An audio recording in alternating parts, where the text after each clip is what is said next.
Добрый вечер, друзья, товарищи. С вами обзоры и тесты от Бородача. Я продолжаю тему мужского здоровья и сегодня расскажу о таком заболевании, как молочница. Строго говоря, это больше женское, конечно, заболевание, но у мужчин оно, тем не менее, тоже часто возникает. В том числе несколько раз в жизни возникало у меня, было довольно-таки неприятно. Поэтому это видео будет полезно как мужчинам, так и женщинам. Я расскажу, что такое молочница, из-за чего она возникает, как проявляется и самое главное, как ее лечить. Итак, поехали.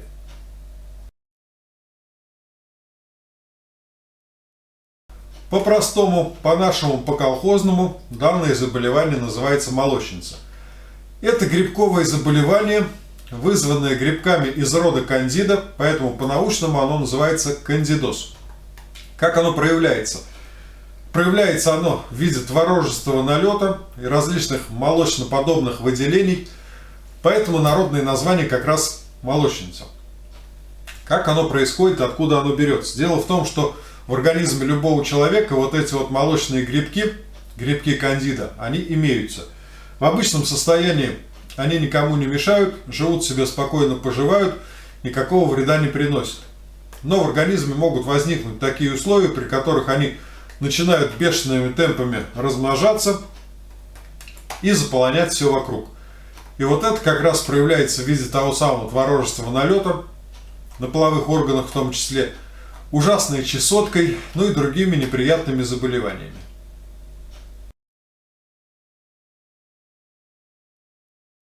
Как я уже говорил, в организме каждого человека эти грибки присутствуют, и здесь уже никуда не денешься. Но, однако, в обычных условиях они никаких проблем не доставляют. Живут себе и живут, никому не мешают. А вылазят они только в том случае, если в организме какие-то проблемы, если организм ослаблен. Так вот, рассмотрим те самые факторы, которые способствуют ослаблению организма и размножению, бурному размножению вот этих грибков. Дело в том, что грибы живут в кишечнике, там у них есть конкуренты. Это бактерии. Те самые бактерии, которые называются полезной микрофлорой. Эти бактерии с удовольствием едят эти самые грибы, не дают им активно размножаться. То есть первое – это конкуренция. Второе – это иммунитет нашего организма. Наш иммунитет тоже с удовольствием эти грибы пожирает, тоже регулирует их численность. То есть получается, что в организме постоянно такое равновесие. Грибки вроде есть, но у них есть конкуренты, которые не дают им активно размножаться. А размножаться эти грибы начинают при наличии двух факторов. Первый фактор – это, конечно же, ослабление нашего иммунитета. Из-за болезней, из-за стресса, из-за плохого питания, из-за вредных привычек иммунитет ослабляется и уже не справляется с размножением этих грибов, и грибы размножаются и прут изо всех щелей. И второй фактор – это антибиотики. Если вы пьете антибиотики, то будьте готовы к проявлениям молочницы. Дело в том, что антибиотики убивают не только вредоносные бактерии, но и все остальные, в том числе полезные бактерии, которые живут у нас в кишечнике, то есть полезную микрофлору. Они как раз, как я уже говорил, являются конкурентами для грибов. Они эти грибы пожирают, и вот оставшись без конкурентов, если вы антибиотиками этих бактерий убили, то оставшись без конкурентов, грибы начинают активно размножаться.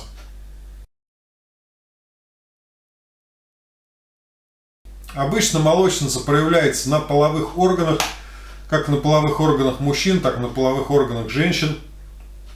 Если говорим о мужчинах, то головка нашего Василия краснеет, на ней появляются язвы, появляется вот такой вот творогоподобный творожистый налет.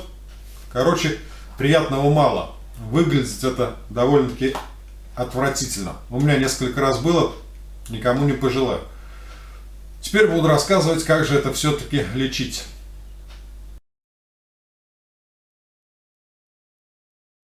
Существует множество народных средств из древней народной медицины для лечения молочницы.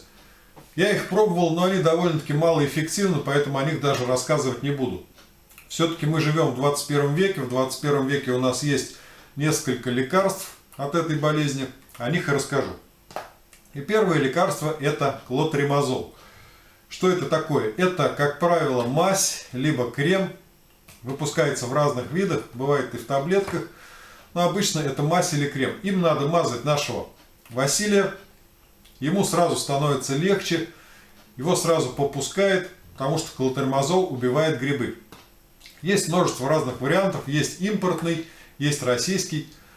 Но сейчас покажу. В общем, вот, показываю, какие есть варианты с клотримазолом.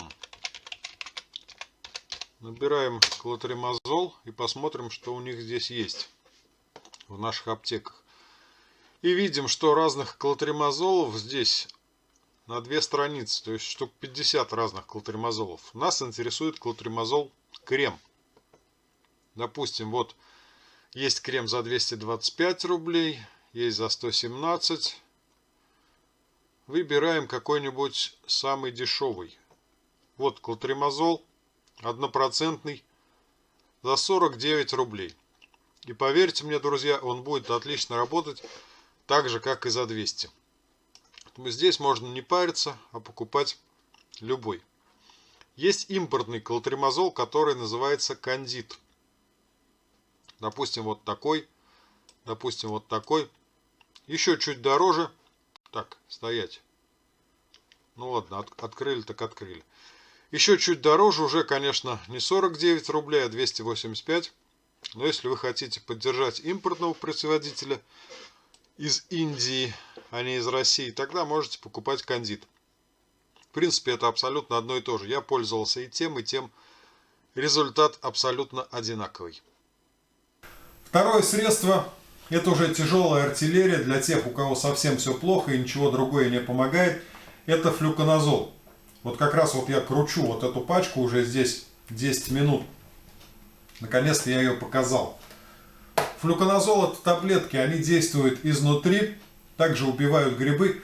Но лекарство это довольно-таки вредное, его нельзя использовать чаще, чем 1 раз в полгода.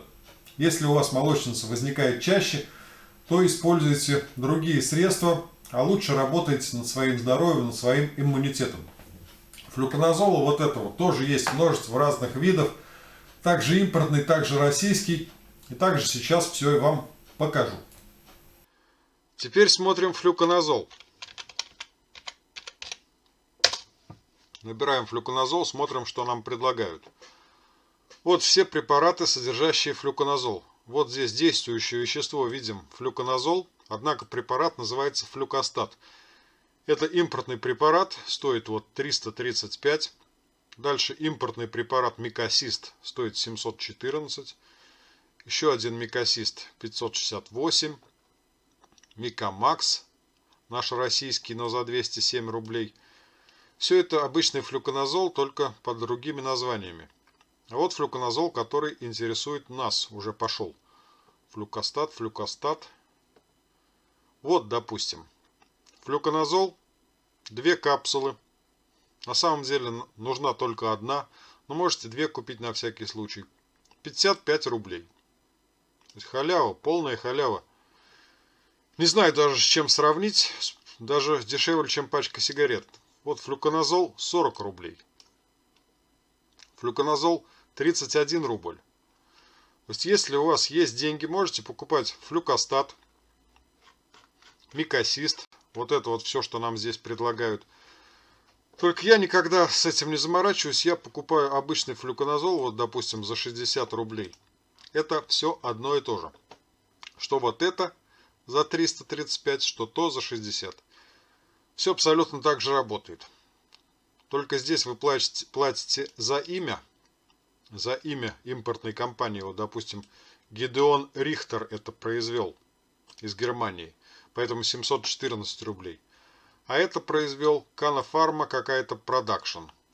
Какая-то богом забытая, никому неизвестная российская фармакологическая компания.